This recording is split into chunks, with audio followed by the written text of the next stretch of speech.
Desperado, why don't you come to your senses? You've been out riding fences for so long now. Oh, you're a hard one, but I know that you got your reasons. These things that are pleasing you can hurt you somehow. The solitude of the open range. The early morning roundup. Images from the Old West legend that are part of the life of the American cattleman. Located in a secluded corner of the Wyoming prairie, Duck Creek Ranch is part of the cattle operation of Dallas Larson. I've been in the cattle business since 1964.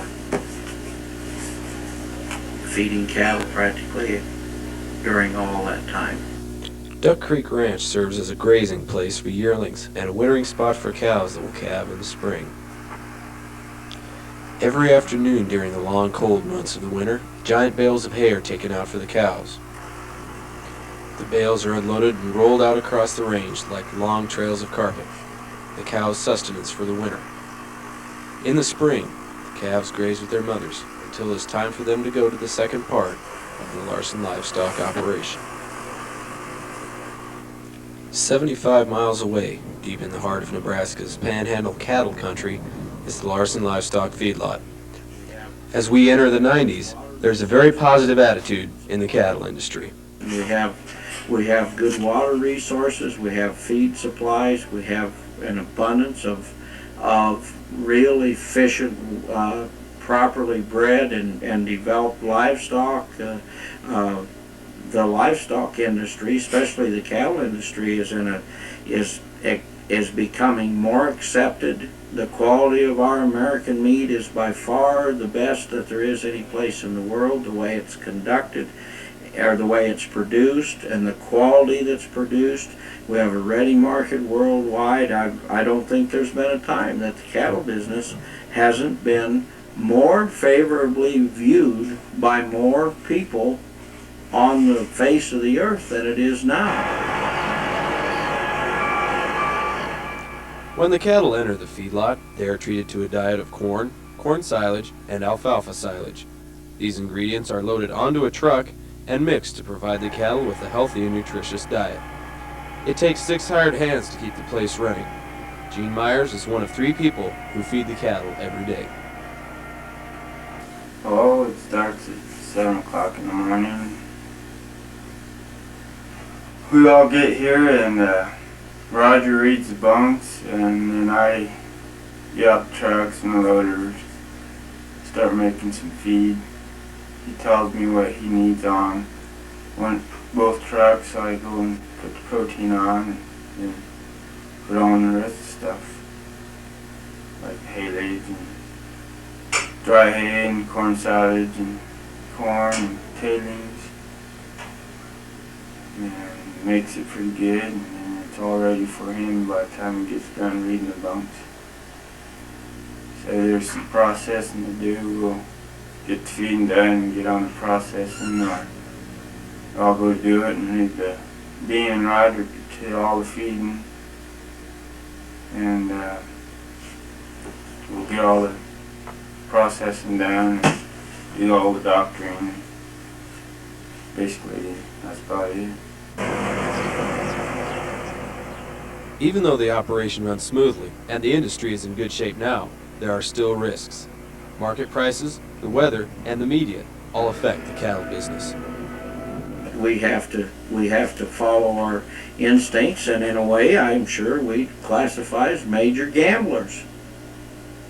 But we aren't any different than our forefathers have been, because it was major gamblers that got in the boat and came to America, and it's major gamblers that loaded up longhorn steers or sent longhorn steers down the trail drives in Texas. It's never changed.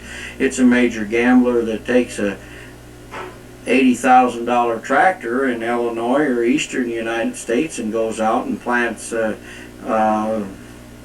$150,000 per section of seed and fertilizer and labor and all the other things that goes into building a crop, and gets wiped out with a hailstorm in 15 minutes. He's a major gambler too. And that's, I guess, when there's people in the world that don't have to know exactly what they're going to get out of what they're going to put into it, then they're all going to be termed as major gamblers. An especially tense issue for cattlemen is the media. The beef industry is facing charges of land abuse and drug use in cattle, and that could change the public's perception of beef. If we don't take care of our animals properly and do them in a real appropriate manner, I don't believe that we can make a living doing, not taking good care of our animals.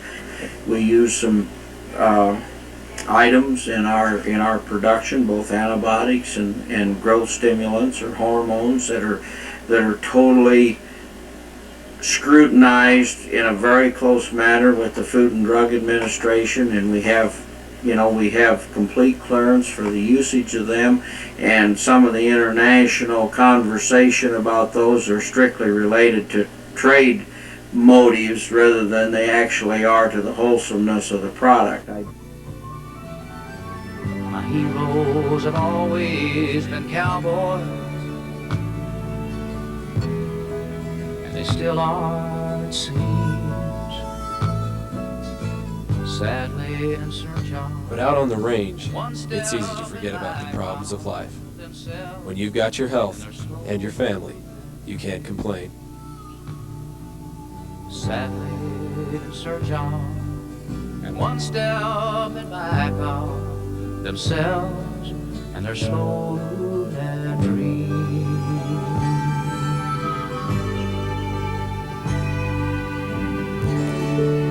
I'm Matt Larson, reporting.